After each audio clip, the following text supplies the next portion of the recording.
Usually on these Sunday videos, I like to give you my full 7-round Packers mock draft, but today we're going to be breaking down Matt Miller's of ESPN. They released last week a full 7-round mock draft that includes all 8 of Green Bay's selections. So that's what we're breaking down on today's video. I'm going to give a little commentary, tell you what I think, and we'll go from there. Let's talk about the draft picks that Green Bay has heading into 2025.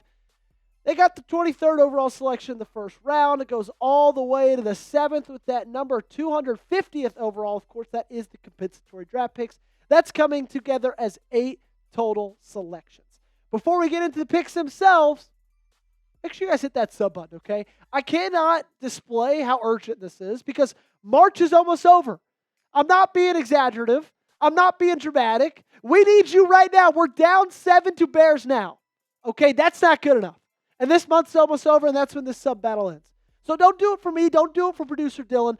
Do it so that way we can take down our Bears channel. Plain and simple. If you haven't joined us yet, we do this every single day. Best place to be if you're a Packers fan on YouTube. So join us right now by hitting that sub button. Alrighty, let's start with the entire first round. And I'm not going to go pick by pick. I'm just going to talk highlights. Cam Ward, he goes to Tennessee first overall selection. Shedeur Sanders is a New York Giant in this mock draft. Teteroa McMillan goes 6 overall to Las Vegas. That's a heartbreaker. An absolute heartbreaker. I know, you guys know. I wanted Teteroa McMillan to fall to 23. Jahdae Barron, another guy I wanted to fall, but Saints get him at number 9. Let's talk about another cornerback, Will Johnson. He's going to San Francisco. And then 16 through 20 is kind of a brutal run for Green Bay as well because Mike Green's off the board at 16. And then 2 wide receivers, Matthew Golden and Luther Burden, are gone at picks number 18 and picks number 20. Let's get into pick number 21. Pittsburgh, cornerback Azariah Thomas. Pick number 22. Los Angeles, Marion Hampton, running back from UNC. And pick number 23, Kelvin Banks Jr., offensive tackle from the University of Texas. And I'm not going to lie to you guys, I don't really like this selection. It's fine. I think Kelvin Banks is going to be a good player, but you have a lot of needs. Quarterback, edge rusher, interior defensive line would be nice. You kind of have question marks at center, wide receiver. Like, you got a lot of needs, and tackle just isn't one of them. Let's hear from Matt Miller. He said Green Bay is entering the last year of Rasheed Walker's contract, and rumors around the league have Green Bay drafting a tackle early. Banks was a 3-year starter for the Longhorns at left tackle and allowed just 1 sack per season. He checks the size boxes, 6'5", 315 pounds, 33.5-inch arms, and started 42 career games in college. And again, he's got all the tools. He's got everything that is going to, I don't want to say mean he's going to be a good pro because it's never a guarantee, but you're going to think he's going to be a good pro. But again, come on. Tackle, I would put it like the 6th biggest need for Green Bay, and you went it in the first round. Pick number 23. And you look at this offensive line room, if you're going to go on the offensive line, then why not do it at center? Maybe at guard again. I don't know. It's just it's a little bit confusing to me. I'm excited to see it. Jordan Morgan's going to be able to make the jump to right guard and actually play more than 6 games this year. But it's I didn't love this selection. But I want you guys to let me know. Grade the pick of Kelvin Banks Jr. Give it an A, B, C, D, or F in the comment section down below. I'm not too high on it. You let me know what you think in the comment section before we go into our second round pick, which is Mr. Shavon Revel Jr., cornerback from East Carolina University. And Shavon Revel Jr., he's one of those guys that his ceiling's incredibly high, if I'm just being totally honest with you. He's almost 6'2", almost 200 pounds. He had a really shortened season at East Carolina because of injury, unfortunately. And I firmly believe that he would be a round 1 talent if he didn't tear his ACL in September. But he did. So that's going to drop him out of round 1 into round 2, where he falls perfectly into the laps of the Green Bay Packers. And I really, really like this selection. I'm going to just go ahead and give you guys a little bit of a disclaimer. I really like the rest of this draft outside of that first round. Because then in round 3, you get Tory Horton, Wide receiver from Colorado State University, pick number 87. And I think Tory Horton is a guy who could do a lot in the National Football League. Okay, you look at 2024, another guy who dealt with injury in his senior season, but look at the 2 seasons he stacked together before that. Back-to-back 1,100 yarders. I think this is great value for a third-round wide receiver.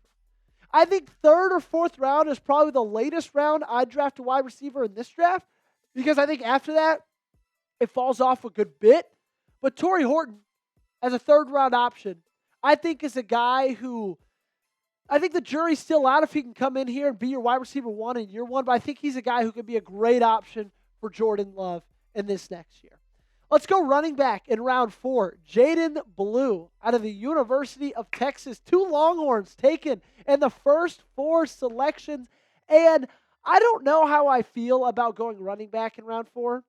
I think it's a little early for running back, in my opinion. Okay, Josh Jacobs is who Josh Jacobs is, right? Emmanuel Wilson, I think I have faith in him as a backup running back. We saw a lot of great stuff from him last year. And I think Jaydon Blue is going to be good in this league. But I just think round 4, there's a lot bigger needs for this team. And getting a running back then, I think, is a little bit unnecessary, in my opinion. Like, you need an edge rusher. Why are you drafting a running back when you need an edge rusher? I just don't really get it. And I still think you can get good edge rushers in round 4. I've taken Antoine Powell-Ryland like 100 times in these mock drafts because I think he's going to be a stud. Alrighty, I think he's going to be really good. You could find some good guys then. I just think Jaydon Blue's going to be good, a little too early for running back, in my opinion. Coming up, I got rounds 5 through 7 for you right here on this episode of the Packers Report. But before that, guys, you got to make sure you're subscribed, okay? There's no ifs, ands, or buts about it. If you're still watching, it's obviously you like the content. So make sure to just lock us in. Let's make this thing official, okay? Daily Packers videos, breaking news coverage, latest news and rumors. Best part is, all 100% free. There's 2,500 of you cheeseheads already rocking with us. You can be the next one. If you just do me one thing, hit that sub button right now. Let's go interior defensive lineman. The big boy out of the University of Indiana. Round 5, pick number 159. Give me C.J. West. C.J. West is an absolute just athletic freak, okay? He ran a 4.95 40-yard dash, which is the 9th defensive lineman at least 315 pounds to run a sub 540. Now, I know that's one of those ESPN statistics that's incredibly, niche, but still impressive nonetheless. I saw really great things from him out of Indiana. Incredible run stopper, really athletic player. I like that pick in the 5th round. 6th round, Tyler Barron, edge from the U. And I'm going to try to talk about Tyler Barron in a he transferred away from Tennessee. And I went to Tennessee. So I don't really like Tyler Barron because of that. However, he's a really good option because he's a scheme fit. But I still don't think him alone in the 6th round solves the problem that you've got at edge rusher. In order to solve that problem, you need a true number 1, and Tyler Barron's not that. He's never been that in college. He's not going to turn into that in the NFL. He's a big edge rusher. That's why I think he fits Jeff Hafley in this scheme perfect. He's exactly what you'd want from an edge rusher in a Green Bay Packer, but he's not going to put up numbers that are better than these.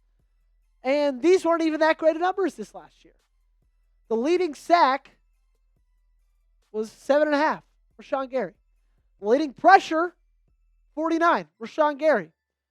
Devontae Wyatt, Kingsley, and Igbari didn't even combine for 50 pressures. You need that to be different. And I think going for edge rusher in round 6 doesn't really help you. So which round should Green Bay draft an edge? Should it be earlier than round 6? Are you cool with them waiting, cooling, chilling until then, and then snagging a guy like Tyler Barron then? You let me know your answer in the comment section down below. And while you're down there, go ahead. Also, make sure, do me a favor, and like today's video. Let's go to round 7, the first of the 2 7th-round picks. Thomas Perry, offensive guard out of Middlebury. I really, really like this selection. I think Thomas Perry is, one of those guys that kind of fell on the back burner because of where he went to school. Because you see Middlebury and you don't automatically think, you know what? I bet that place is a breeding ground for offensive guard play. But everything about him, his length, his quickness, his strength, I really, really like. And we talked about it a lot, but guard is a need on this team. I know you just added Aaron Banks. Curious to see what he's going to do. Still think he was a little bit of an overpay. Sean Ryan had an up and down season. I think if anything, Perry's just going to be a really good depth piece that this team is going to need at some point in the season. Because we all know one thing about offensive linemen, it seems if one of them's going to get hurt, it's like 7 of them get hurt. And of course, I'm being hyperbolic here, but you get what I'm saying. This team needs a little bit of depth on the front 5 on the offensive side of the football. Let's round this one out with a quarterback pick. Give me Cam Miller, quarterback out of NDSU. Hopefully his career ends up a little differently than Trey Lance's did. But if Cam Miller pans out to be a success in this league, if he pans out to be something special, a guy that they feel can be a good backup, I wouldn't be surprised to see Green Bay try to get something for Malik Willis. I think a lot of people saw what Malik Willis was able to do in 2024. Malik Willis is a guy who I think is going to make his career being a backup. But if you're confident in Cam Miller and as a backup position, in a backup role, then why not try to get something for a guy that you believe some people might need to be a better backup to give themselves a better situation? Thanks so much for watching today's video. Almost said thanks so much for subscribing. I hope you do subscribe. We bring you daily Packers content right here on the Packers.